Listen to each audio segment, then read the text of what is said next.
No two ways about it. Dying was a bitch. There would always be too many important things, good things, left undone.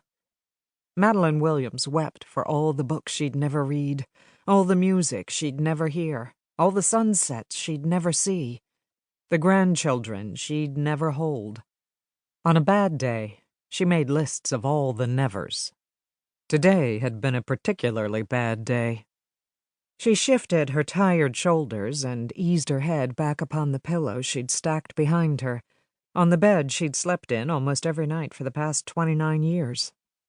It was just after 4 on a Tuesday afternoon, but already her eyes were closing, in spite of her wanting to stay awake long enough to watch the sun drift down behind the row of evergreens that ran along the far edge of her property.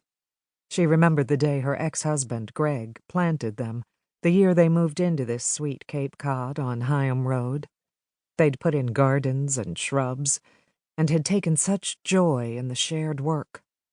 But things had changed over the past decade, and when he left her, he left for good, leaving behind the house and the gardens and the joy as well.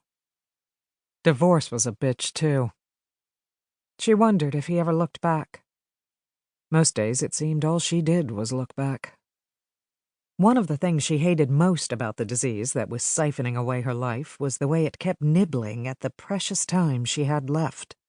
It seemed that every day she lost a little more to her body's demands for sleep. It was the medication. It was the treatment. It was the disease. She knew all that. She just hated that it was happening to her, and happening so quickly. She'd hoped for more time. Yesterday, her daughter Lisa left work at noon to hit the bookstore and pick up the long-awaited new release from Maddie's favorite author, and had hurried over with it as a surprise. It was a book she had long anticipated, but she'd not been able to get past the first page. The chemical fog in her brain had seemed to absorb the meaning of the words, and the ever-present fatigue had gotten the best of her. Before she'd realized what was happening, she'd fallen asleep, the book on her chest. Maddie hated knowing that she wouldn't live to finish it.